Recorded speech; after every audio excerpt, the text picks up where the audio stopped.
racing so hard you know it won't last. Don't you know? Why can't you see? Slow it down, read the signs, say you know just where you're going. Stop right now, thank you very much. I need somebody with a human touch. Hey you, always on the run, gotta slow it down, baby, gotta have some fun.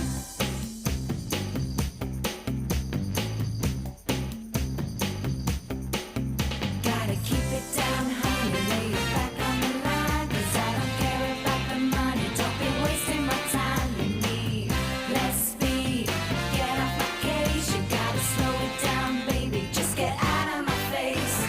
Stop right now, thank you very much. I need somebody with a human touch. Hey you, always on the run, gotta slow it down, baby, gotta have some fun. Stop right now, thank you very much. I need somebody with a human touch. Hey you, always on the run, gotta slow it down, baby, gotta have some fun. Stop right now, thank you very much. I need somebody with a human touch. Hey you, always on the run, gotta slow it down, baby, gotta have some fun.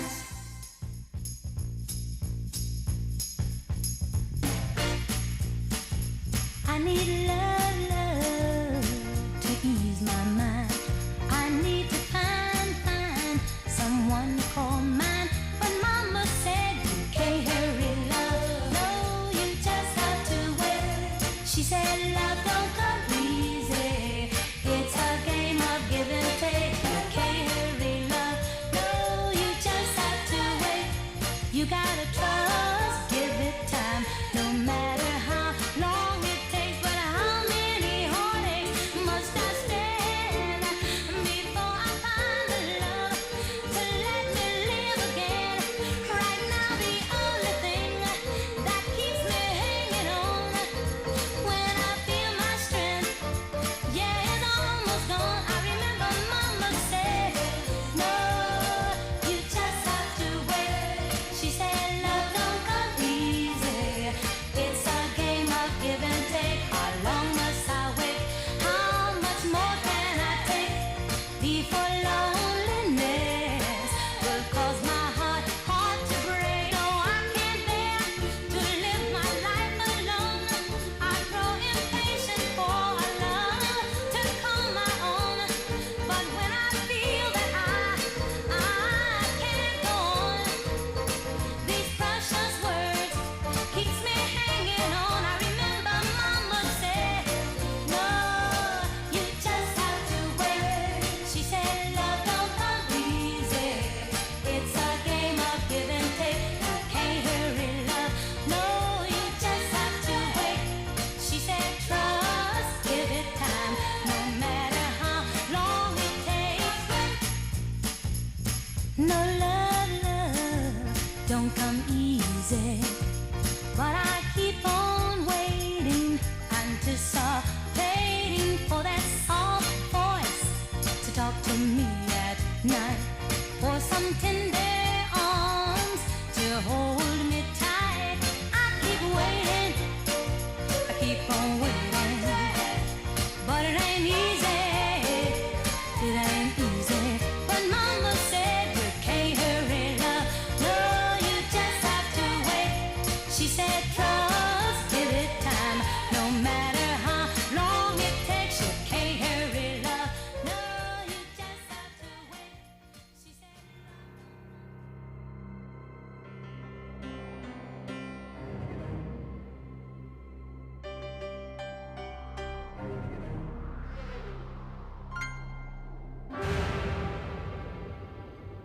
There were nights when the wind was so cold that my body froze in bed if I just listened to it right outside the window.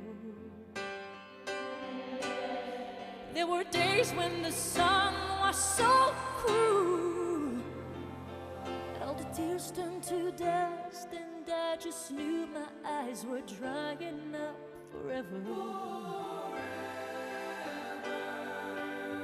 I finished crying in the instant that you left, and I can't remember where or when or how, and I banished every memory you and I had ever made. But when you touch me like this and you hold me like that, I just have to admit that it's all coming back to me. When I touch you like this and I hold you like that, it's so hard to believe, but it's all coming back to me. It's all coming back, it's all coming back to me now. There were moments of gold and there were flashes of light. There were things I'd never do again, but then they'd always seem right. There were nights of endless pleasure. It was more than any loss in love. Baby, baby, if I kiss you like this, and if you whisper like that, it was lost long ago, but it's all coming back to me. If you want me like this, and if you need me like that, it was dead long ago, but it's all coming back to me. It's so hard to resist, and it's all coming back to me. I can barely recall, but it's all coming back to me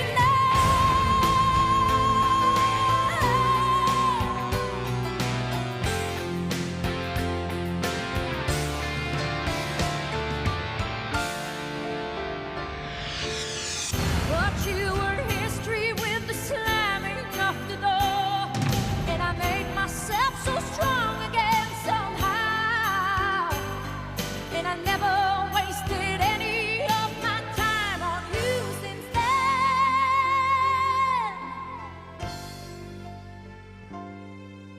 But if I touch you like this, and if you kiss me like that, it was so long ago, but it's all coming back to me. If you touch me like this, and if I kiss you like that, it was gone with the wind, but it's all coming back to me. It's all coming back, it's all coming back to me now. There were moments of gold and there were flashes of light. There were things we'd never do again, but then they'd always seem right. There were nights of endless pleasure. It was more than all your loss in love.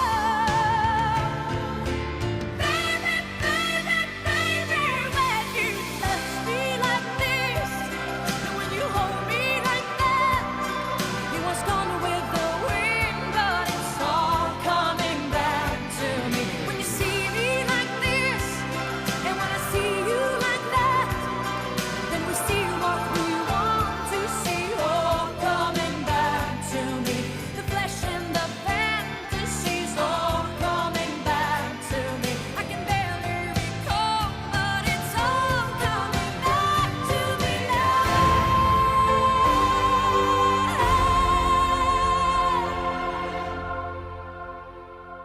If you forgive me all this, if I forgive you all that, we forgive and forget, and it's all coming back to me now. It's all coming back to me now. And when I touch you like that, it's all coming back to me now.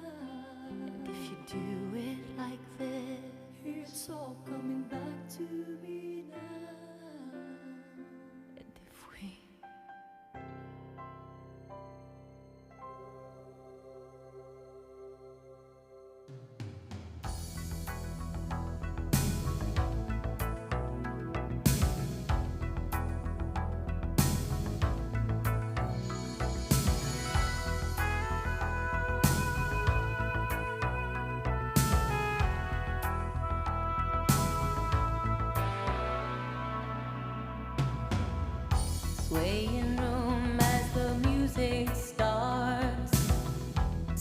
just making the most of the dark.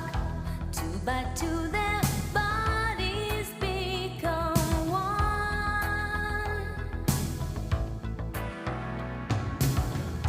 I see you through the smoky air. Can't you feel the weight of my stare?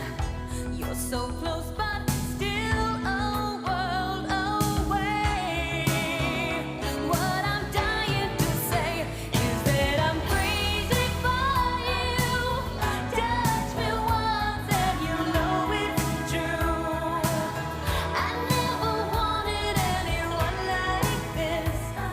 It's all brand new. You feel it in my kiss. I'm crazy for you. Crazy for you.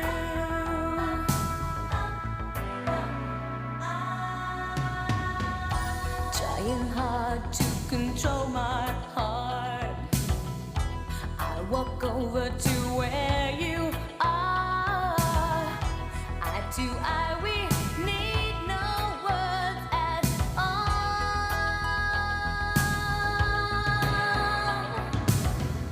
Slowly now we begin to move. Every breath I'm deeper into you. Soon we two are standing still in time. If you read my mind, you see I'm crazy for you. Touch me once and you know it's true. I never wanted anyone like this. It's all brand new. You feel it in my kiss. You feel it in my kiss because I'm crazy for you. Touch me once and you know it's true. I'm crazy, crazy.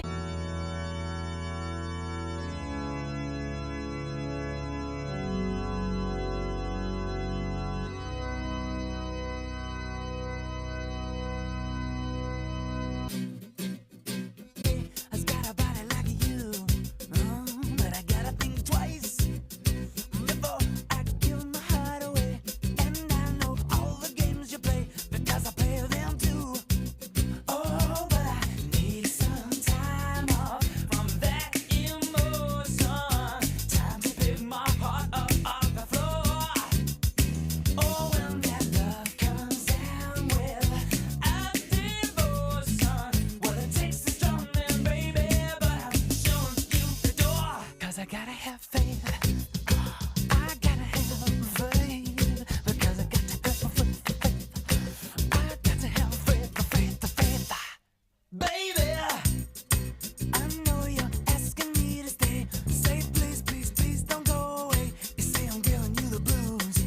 Maybe you mean every word you say. I can't help but think of yesterday and another who tied me down to loverboy rules. Before this river, here comes an ocean. Before you throw my heart back on the floor. Oh, baby, I reconsider my foolish notion. Well, I need someone to hold me, but I wait for something more. Yes, I gotta have faith. I gotta have faith. Because I gotta have faith. I gotta have faith.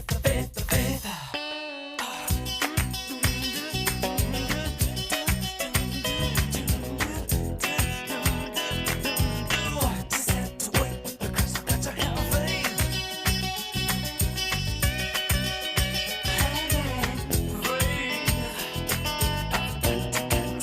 To have faith. Before this river, here comes an ocean. Before you throw my heart back on the floor. Oh, baby, I reconsider my foolish notion. Well, I need someone to hold me, but I wait for something more. 'Cause I gotta have faith. I gotta have faith. Because I gotta have faith. I gotta have faith.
don't know why I like it.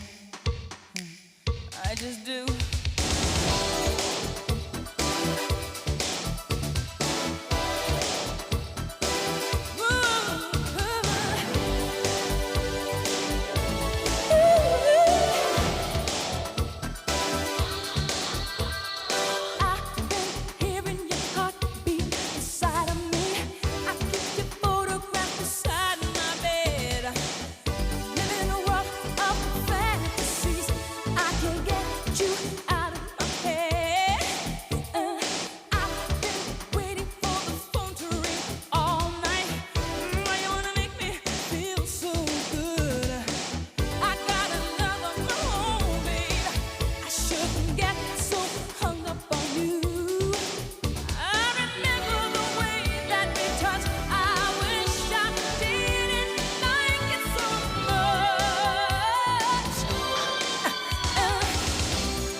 Good morning.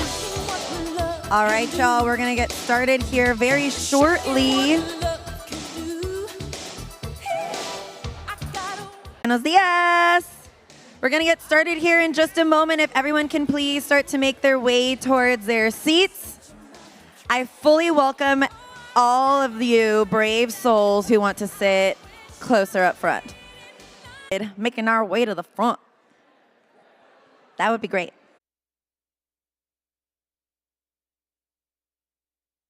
How to get out of your own way?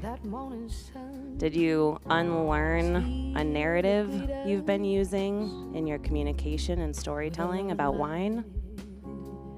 What else did you unlearn yesterday? That morning sun is here to meet us, waiting on the waking up of everyone. She ain't gonna quit. What fears do you have about doing this work, continuing this work? What fears come up for you? That morning sun has come to greet you. She's peeking around the corner, just waiting just to meet you. Shining down on all your troubles. Let me tell you, child. Let me tell you, honey, child. 'Cause this world wasn't made for dreaming. This world. What are barriers you feel that may come up when using the ACT framework? Specifically, what do you need to do for you for you, and what are those barriers that might come up? And separately but together, what barriers might come up for you after you leave today, using the ACT framework, committing to the community you want to see in wine and in the world.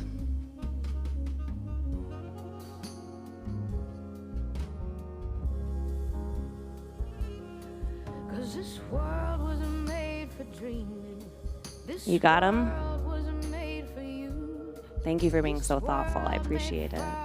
I see some of you are still working, so I'm just going to give it another 15 seconds. And if you're done, just take a big breath, roll your shoulders, check in on you, say hello. Good morning, Miriam. Thank you for being here. Thank you for being here all day. Here. Let me tell you, child. The barriers that you acknowledged, the fears, they're real.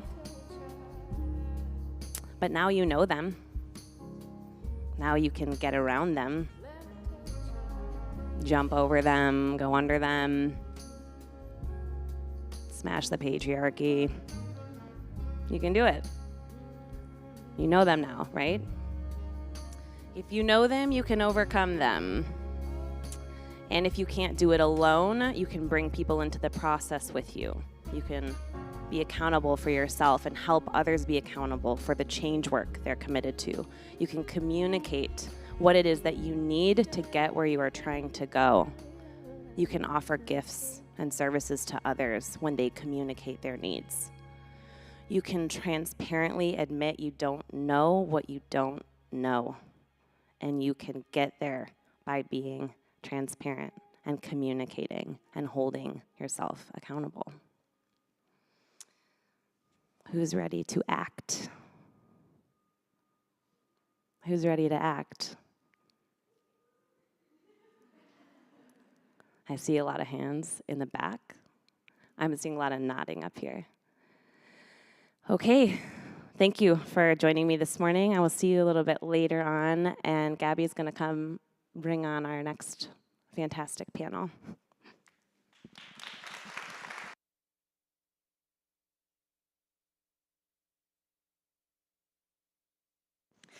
Thank you, Miriam, for your thoughtfulness, for giving us a moment to reflect on everything that we absorbed yesterday. I'm telling you, it was a lot. But I'm feeling good, and hopefully you're feeling great too, especially as we kick off the day. I think one of the biggest things that she always reminds us about is sometimes we get in our own way out of that fear of not getting it right, not knowing how to go about doing things. But if you have people that you can lean into, that's why community is so important. We can lean on each other to try to find the answers, to find those solutions, and get the work done. And this next panel that we're bringing up is full of amazing, incredible women who are doing exactly that, who have taken the leap, the steps necessary to go from being an ally to an accomplice. And it is my absolute pleasure to present this incredible group of women, moderated by Viv Kennedy, who is the winemaker of Ram Cellars. Ram Cellars is a fun, low-intervention wine. She is also a deep advocate for Two-Spirit and the LGBTQIA+ community. And get this, her Viv label, which she started in 2019, is amazing. Big round of applause for Viv.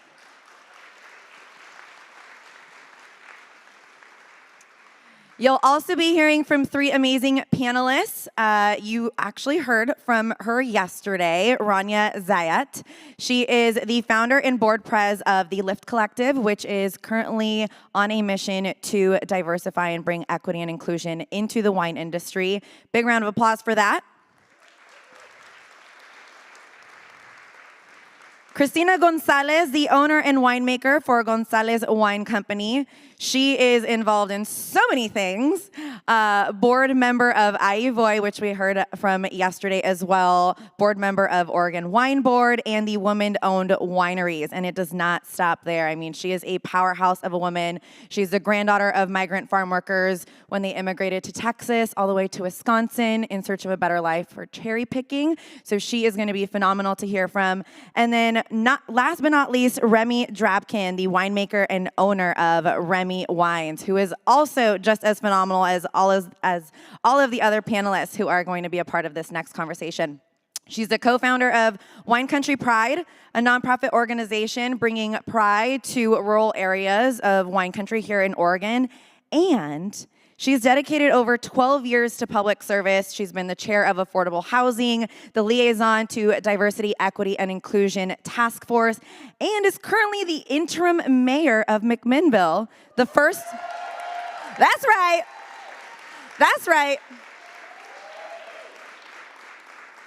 the first woman and queer identifying woman to do so. So I'm telling you, it is my absolute pleasure to welcome this next panel, moving from ally to accomplice.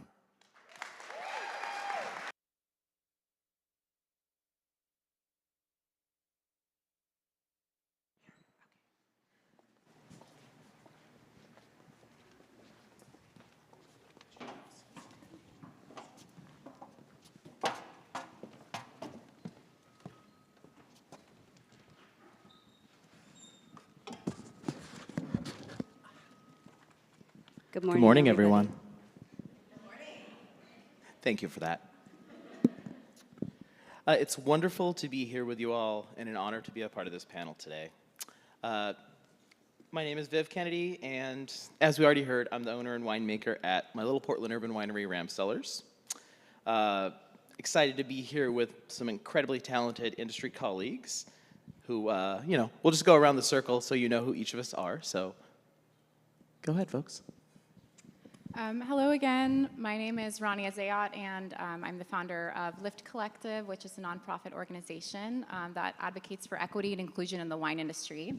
It's my passion project. I also am the wine director and managing partner of a restaurant in Austin, Texas called Bufalina that does incredible Neapolitan pizza and natural wine. Good morning. I'm Christina Gonzalez from Gonzalez Wine Company. Gabby already did this wonderful introduction, so I'll just leave it at that. Yes, and similarly, I'm Mayor Remy Drabkin. I'm the co-founder and president of Wine Country Pride, the owner and winemaker at Remy Wines, as well as a number of other volunteer positions that I hold in our community. Thanks. So, we're here today to talk through making the transition from allyship to accomplishship. In recent years, we've seen a welcome shift in the wine industry towards moving forward and centering conversations about diversity, equity, and inclusion work, but there's still so much more work to be done. These have been necessary, long overdue conversations, but they are just the tip of the iceberg. Over the course of our discussion, we'll also touch on the importance of pushing forward to center DEI work in both our professional and personal lives, the reasons for doing the work in our own lives, and share some of our experiences learning to listen, sit with discomfort, and make change moving forward when we've made mistakes. First, I'd like to touch briefly on the difference between allyship and accomplishship. Allyship refers to efforts made by those coming from a place of privilege to advance the interests of historically marginalized groups, both in society at large and within the context of specific industries and workplaces. Allyship is realistically one of the first steps in racial and social justice work. Being an ally is about recognizing our own privilege and then using it in solidarity with groups or individuals who do not experience the same level of privilege to challenge the status quo. An integral part of allyship is working through our own discomfort, listening and learning from our mistakes as we seek to support those who we profess to be in allyship with. Accomplishship, on the other hand, encompasses allyship, but also moves beyond it to include advocacy. An accomplice uses their own privilege to challenge existing systemic conditions at the risk of their own comfort and well-being. Whereas an ally works to make changes on an individual level, an accomplice's work is aimed at addressing and challenging injustices on a systemic and structural level. The following quote from DEI speaker and activist Willie Jackson really resonated with me, and I'd like to share it with you now. What I'm hoping to impress upon folks is that this work, the work of being an accomplice, might cost you something. Perhaps your own comfort or social standing, or maybe even your own safety. Real advocacy and comfort rarely go hand in hand. Here's the thing. In order to be allies and then accomplices, we have to understand that this is lifelong work. Doing DEI work doesn't start and end with reading a book to broaden our perspectives or joining a committee at work. The work is continuous and unrelenting, and we have to treat it as such and understand that it is fraught with discomfort. And that discomfort is a key part of actually doing the work. When we are able to listen and sit with our discomfort, when we make mistakes, then there's real opportunity to make changes and better show up for those who we are trying to support. If we are truly seeking to make meaningful change, we have to understand that our work as accomplices also exists outside of our specific industry and workplaces. The systemic challenges faced in wine by BIPOC, women, and LGBTQIA+ people are not specific to the wine industry, but rather a mirror of the societal and cultural challenges for those groups inherent in our society, a society rooted in and built upon the tenets of white supremacy. Part of pushing to dismantle these systems of oppression in wine includes a similar push in our personal lives as well, both externally and especially internally.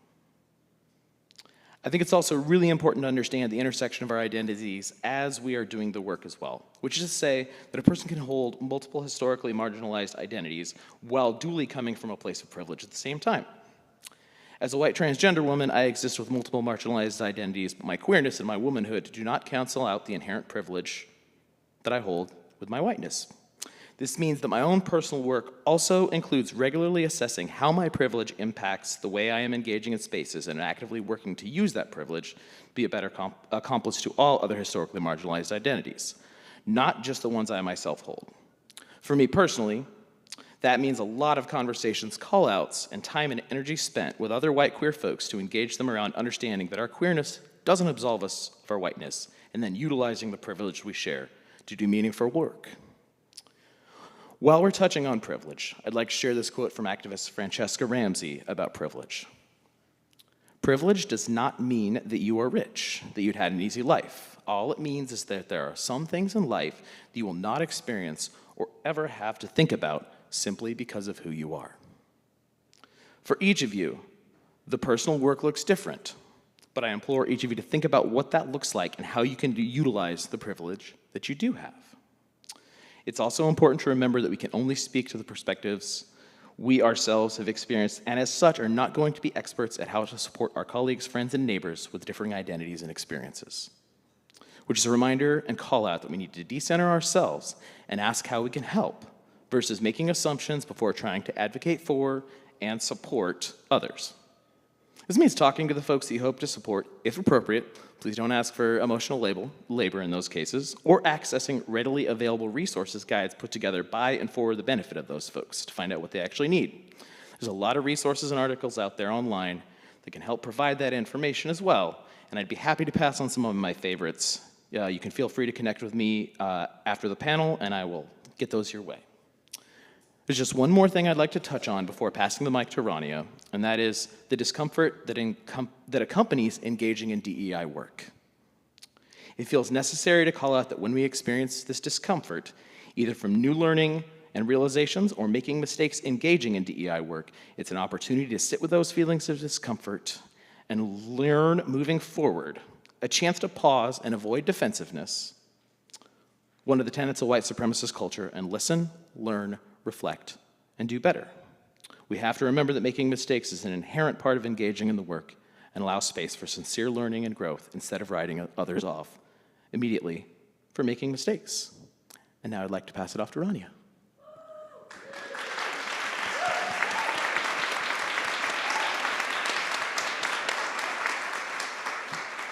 Thank you for that beautiful intro, Viv. So I want to start by sharing a story about the time or when I founded Lift Collective, and that was in 2019. And I started, the organization was originally called Wonder Women of Wine. At the time, this was around the time that Me Too movement was really heating up.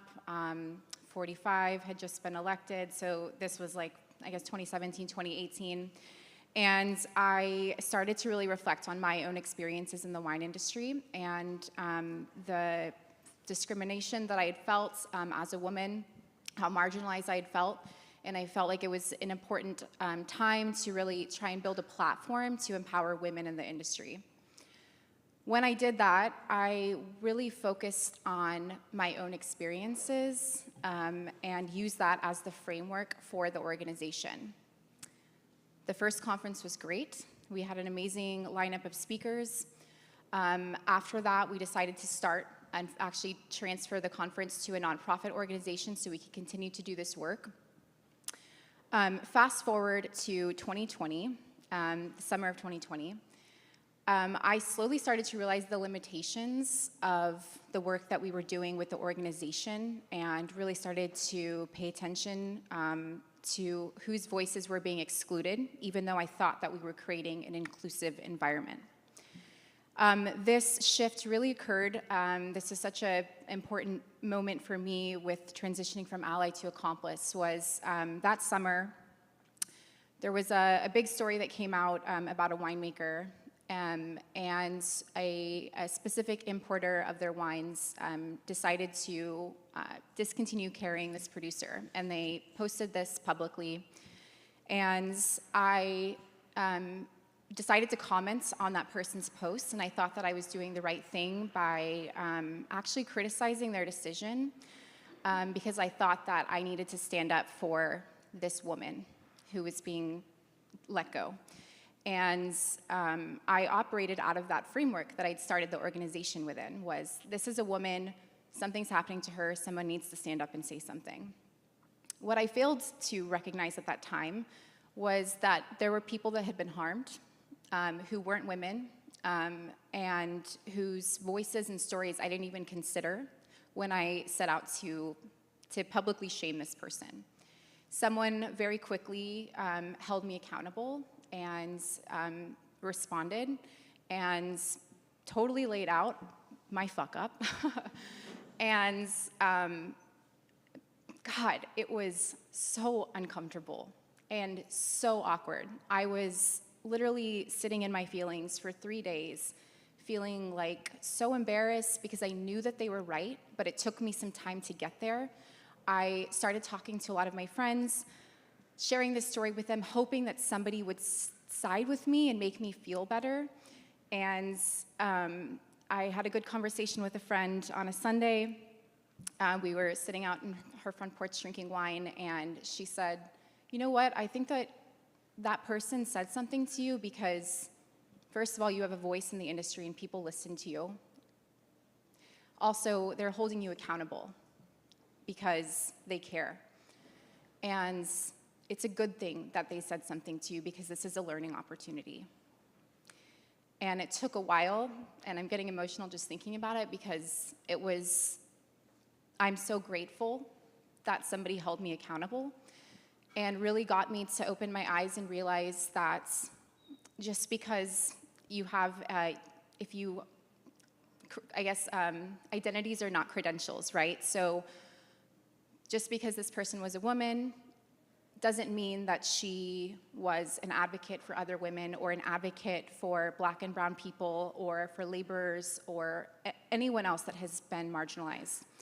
And so that shift really got me to understand that there's so much importance in stopping and listening, letting go of our own egos, and realizing also that we are going to make mistakes in this work. And we need accountability partners. We're all playing for the same team. We all want the same end results. And we should really try and just sit and listen and gain as much perspective, because if we try and base things off of our own experiences, there's always going to be people that are left out. And we have to learn to open ourselves up to getting more perspective and really using that as the path forward.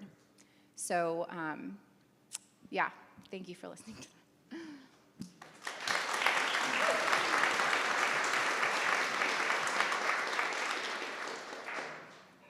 So when I was asked to be on this panel, there was a couple things that came to mind. And number one was this could cost a lot of money, thousands of dollars in therapy and or plant medicine. But I think that the biggest thing that came to mind that was in flashing lights was the deep internal personal work that we all have to do in order to really move from allyship to authentic accompliceship.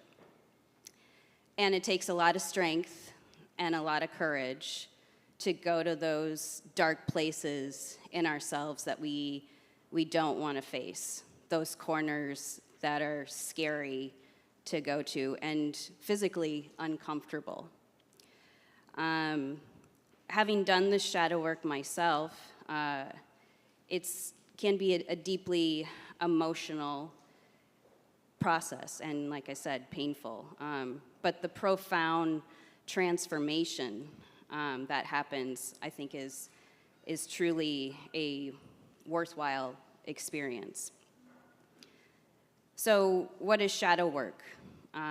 Shadow work is dealing with those hidden and ashamed parts of ourselves. Like I said, shame, fear, guilt, judgment, and perfectionism. For me, that was really being born in this country and having English as my first language, but being Mexican American and knowing what my father and his family went through. And in my case, the reason why we didn't grow up speaking Spanish at home because my dad comes from a family of 8 brothers, and they only spoke Spanish with their parents. And that was out of fear. He grew up in Wisconsin. I grew up in Milwaukee also. But he grew up at a time of assimilation where you didn't speak Spanish outside of the home. And so for me, that was, seeing how my people, how my father was treated differently. So the work. The work is learning to dance with your shadow. And how do we integrate that shadow? And it really is, it's these tiny changes that we make within that really have an external effect on our outside world, on everybody, because you realize that that change within you affects everybody and we are all connected. And that's the allyship. So there's a saying, as above, so below, as within, so without. But the thing is, when people can't dance with their shadow, when they can't reckon with those uncomfortable feelings, that's when we see guilt, shame, white guilt, and white fragility. People become defensive. They become reactive, which are classic traits of white supremacy. And shame and fear is what drives unethical behavior. So what's the dance?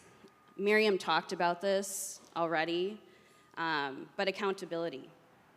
Taking accountability for the mistakes that I've made in my life.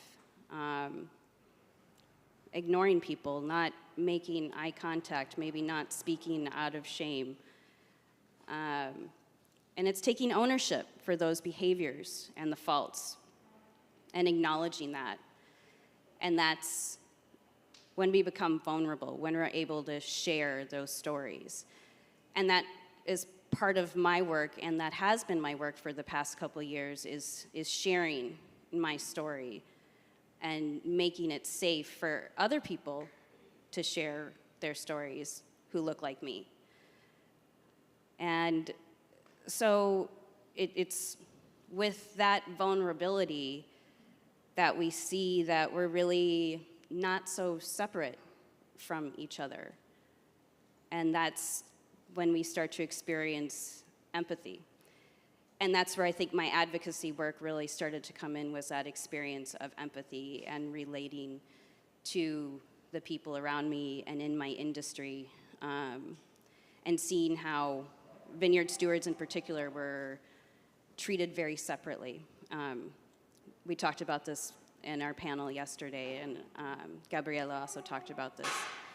But really seeing that and wanting to act on that, because that's what accompliceship is. It's acting, and not just the acronym, but the real act. That's what accompliceship is. It's when you realize the human connection of it all. And the plight of your neighbor, the plight of vineyard stewards, and for us in the wine industry in general, that's the plight of us, because this doesn't happen without them.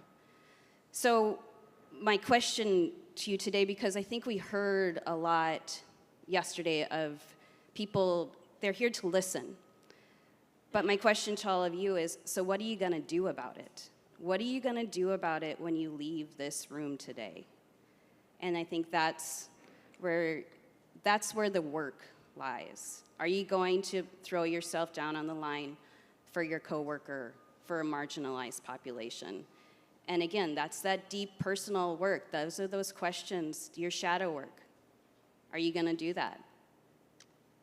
And now I'm gonna pass it off to the mayor of McMinnville, Dremir Adkin.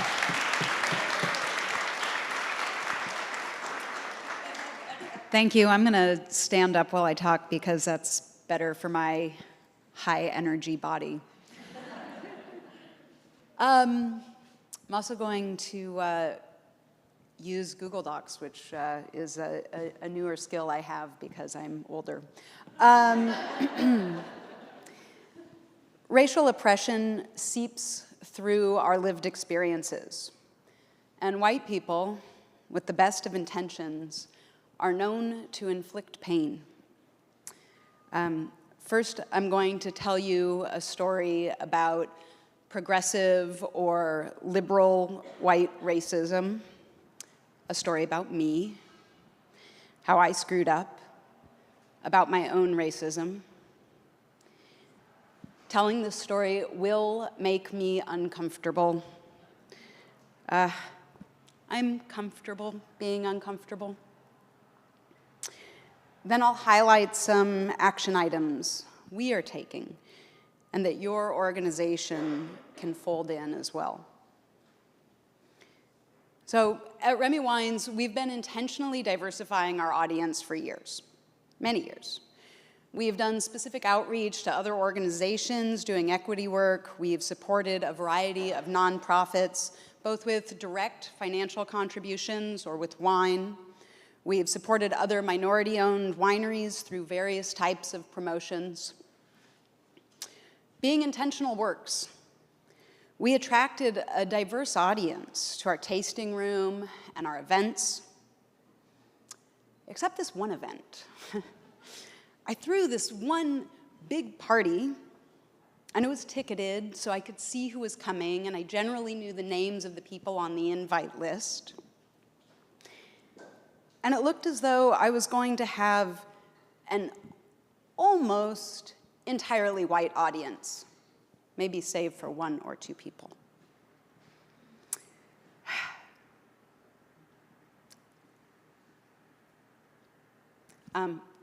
That's not at all unusual in the Willamette Valley wine country either. Except it was me, and it was my party, right? And I couldn't believe it. I'd been so intentional in building this diverse audience for so long. I didn't want to be throwing events anymore that weren't attracting my BIPOC community. So I started calling friends. BIPOC friends, to be clear. And no one that I called was able to come to my event. Exacerbated, I vented to my friend about how embarrassed I was that I was throwing this white person party and that it didn't reflect all of my intentions. And then I told her how I had done this additional outreach to try to diversify the audience. She looked me straight in the eye and she said, "So to be clear, you just want more black and brown people here?" You know that feeling in the pit of your stomach when you know you've done something terribly wrong? I knew what I had done was wrong because I'd already been engaged in DEI work. I'd been investing in my own education and studying systems of oppression.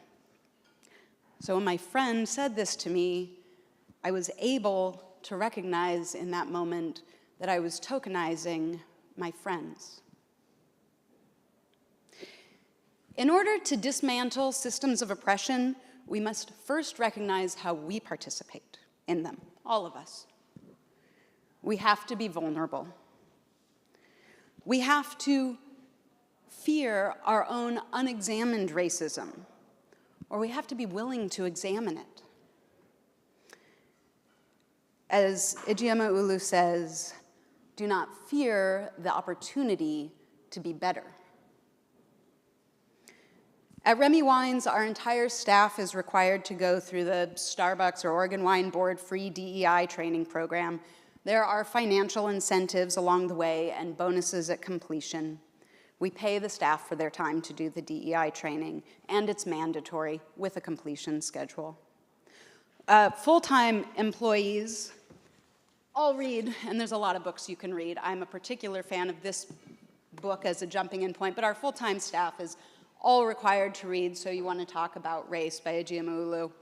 And then we follow up. We have continued DEI sessions and conversations. There's discussion questions at the end of the book. We use them. Our tasting room materials are all in Spanish and English. We've refined our hiring and our advertising practices. We offer a bilingual pay incentive when hiring. We've intentionally highlighted wines from underrepresented communities in the world of wine in our subscription program that was called Community Wine Box. We visibly display our allyship year-round by flying Progress Pride flags and BLM flags at our busy corner. And yes, we are repeatedly targeted and vandalized. We also don't live in fear. We do also do de-escalation training for our staff. We've just begun that work. When the scheduled release of my new line, the Blackheart series, was scheduled for June of 2020, labels printed, wine ready to go. It's beautiful. We paused. We asked for feedback from community, and then we dedicated our Blackheart Sparkling as a permanent fundraiser for the ACLU.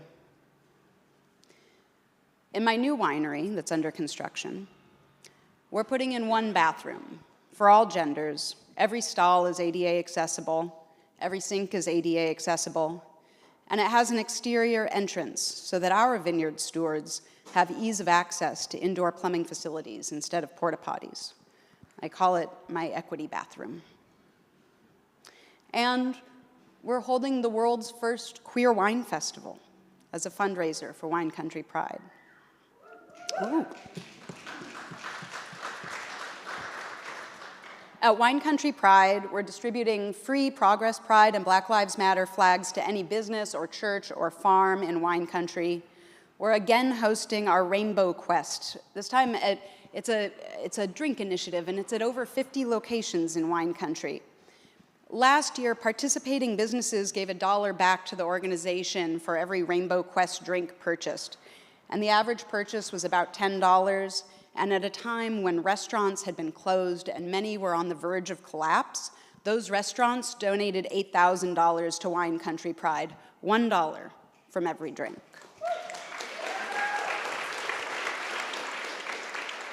And as I like to point out, and as I have liked to point it out, nobody went in and was like, I'll just have this one drink. Like, hey, friends, come with me. We eat, we drink, we leave tips. It was an incredible economic driver.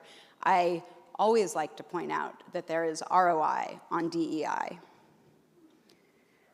We're hosting the first large-scale Pride event in rural, and you are in rural Oregon, or as we like to call it, wine country. We have an expected attendance of over 1,000 attendees on June 25th on Alpine Avenue in McMinnville. We need lots of volunteers.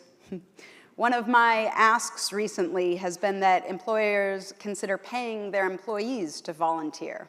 It's an equity step as well. Encourage participation. I would say certainly this room could more than staff my free 1,000-person all-ages event.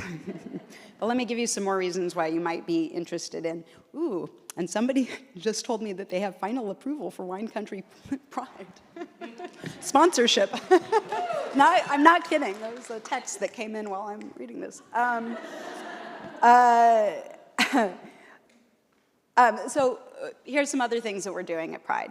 We're having a variety of bilingual programming. Drag story time will be both in Spanish and English. Our queen, Karishma, promised a reading if she could do pink eggs and ham instead of green eggs and ham. And the drag extravaganza later in the evening is also going to have performances in Spanish and English. And we've invited our library to stock the bookmobile with Spanish and English books for all ages that are queer-focused or have queer authors. And we'll have all-day-long ASL interpretation at the street fair and at the drag extravaganza. The street fair will feature vendors, nonprofits, and we have room. Please check out our website, winecountrypride.com. And just so you know what our organization does, we put queer-authored books and queer-focused books into all of our public schools and public libraries every year in partnership with PFLAG, another nonprofit. We give out scholarships. We bring regular drag programming, and there has never been drag programming here. There has not been queer space in wine country, period. We bring regular drag programming. We're bringing queer meetups, creating queer spaces, queer-occupied spaces. We're also taking the time to explain to a lot of our straight allies that these aren't sex parties. Awesome. But the community really has begun to look to us, to Wine Country Pride, to make connections. And we're making those connections, and we're having hard conversations, and we are having a lot of hard conversations. Just really quickly, would everybody that's in this room that's either working on or involved with Wine Country Pride or Queer Wine Fest just stand up for a second? There's more of you. Yeah. Yeah. Good. Thanks. We have a broad engagement. It's pretty great. There were even more of those people here yesterday, too. I have to say, I'm really excited to be surrounded by so many people doing so much good work. And before I kind of wrap up what I have to say, I just also want to say that I would be remiss not to tell you to vote. Voting matters, and representation in government matters, and it affects the policies and decisions that quietly influence this and all industry. So please get out the vote and support those of us in public office, because let me tell you, it is brutal out here. So these are the really good things that we're doing. And I know that I'll probably screw up again. Messing up is part of this journey. Last night when I was thinking about my remarks, I was really nervous. I was really nervous I'd say the wrong thing today. Here I am, a white lady, talking to a racially diverse crowd about progressive white liberal racism. I'm usually talking to majority white crowds, if not all white crowds, when I'm talking about DEI. But since I'm talking to wine people, I just want to say that DEI is kind of like making great wine. You have to learn how to do it. And I do want to take a moment here, and here I'll go off script, so this is my really big opportunity to really screw up right now. But I do want to say that, this is all around work, and that's not to dismiss that there's a different understanding that comes with racism through lived experience, but racism plagues our nation, plagues our world. And so we all have to learn about racism and how we participate. Anyways, back to my analogy. DEI work is kind of like making great wine. You have to learn how to do it, you have to practice your techniques, and you have to be selective in those practices. And sometimes you'll still make a flawed wine. And as you know, you can't actually hide those flaws. So it's really your choice. Do you learn how to do it better next time and to make better wine, to learn from your mistakes? Or are you happy with a subpar product and choosing to market to the people that can't tell the difference? Thanks.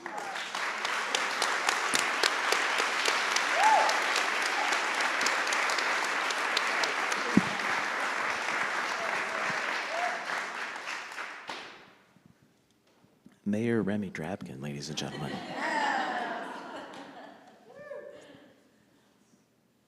Thank you, Remy, Christina, and Rania, for sharing your experiences and insight. Your vulnerability and willingness to share is inspiring and energizing. We'd like to close out by each offering some action items moving forward. Think of it as homework as we all strive to elevate our work and move from allies to accomplices in all facets of the DEI work in our lives. Remy, would you like to start? Thank you. I think if there's any winery here that's really thinking about where to really begin, you need to start with not only the obvious low-hanging fruit of DEI training. I feel like we shouldn't have to say that anymore. The next low-hanging fruit is evaluate your hiring practices and your recruitment processes. For me, I have 2 easy steps. The first one is to make eye contact with somebody that doesn't look like you. It's easy and everybody can do it, but it's something that we do not do. And as a culture now that is constantly on their phones with their heads like this, we do not make eye contact. Eye contact is human connection. So with your staff, with your temp workers, with your vineyard stewards, make eye contact. It means a lot to that other person. And then secondly, I would ask wineries, wine shops, tasting rooms, when you buy BIPOC wine or you feature a BIPOC winemaker, why are you doing that? Is it coming from a place of authenticity, or is it coming from a place of performative allyship because you want to be perceived a certain way?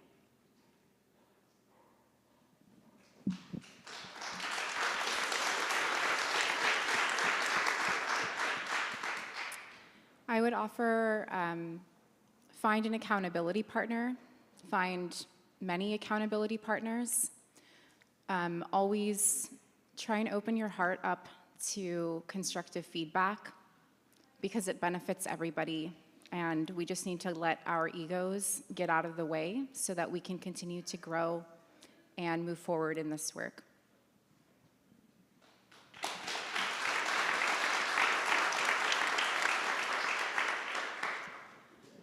I've got a few. The first is, and I touched on this earlier, doing the work to find out what group you are trying to support actually needs without asking for emotional labor from members of that group before you move forward with action.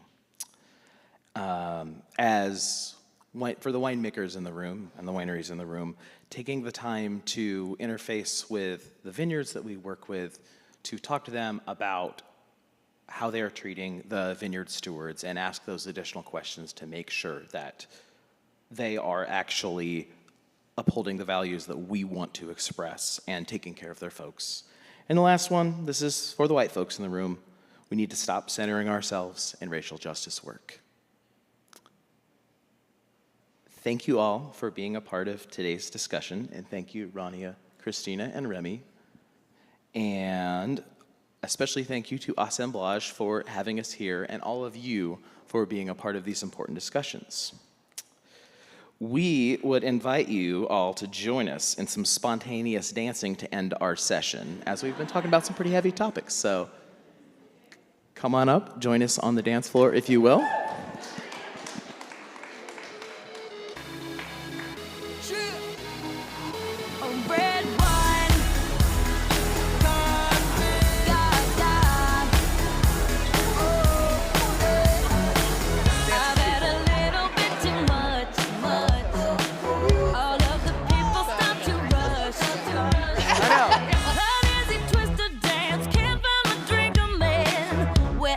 Just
Love, love, love, love, love the energy.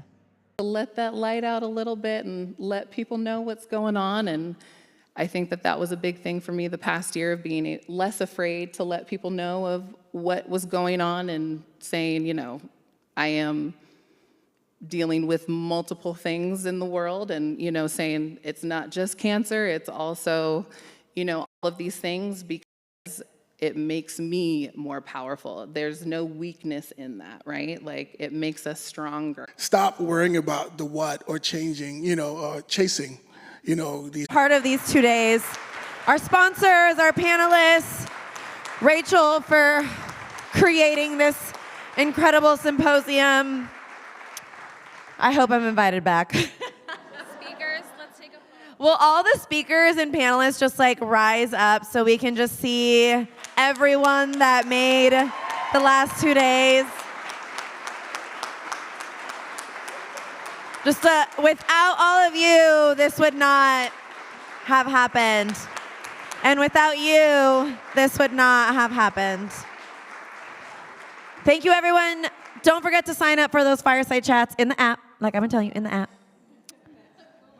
to hear from these two incredible individuals. DJ, do we have some music for a dance party? Come on, Ben. Speakers. That's what we're doing right now.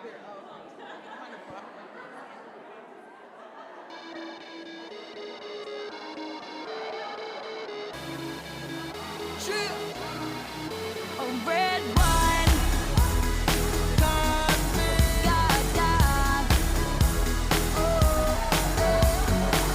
I've had a little bit too much. All of the people stop to rush by. An easy twist to dance, can't find a drink I'm in. Where all my keys, I lost my phone.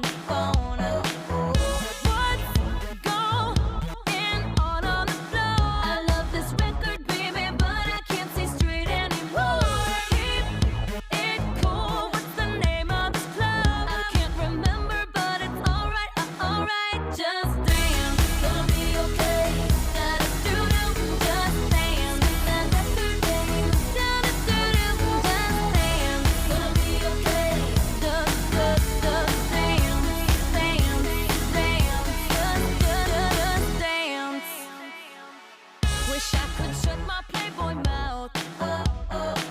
How'd I turn my shirt inside out? Control your poison, babe. Roses are thorns, they say. And we're all getting host tonight. What's going on the floor? I love this record, baby, but I can't see straight anymore. Keep it cool. What's the name of this club? I can't remember, but it's alright. Just dance, gonna be okay. Da-da-doo-doo, just dance. Da-da-doo-doo, just dance. Gonna be okay. Just dance.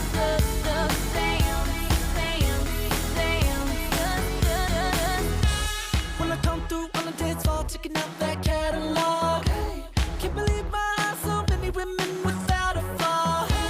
And I ain't gon' give it up, steady tryna pick it up like a car.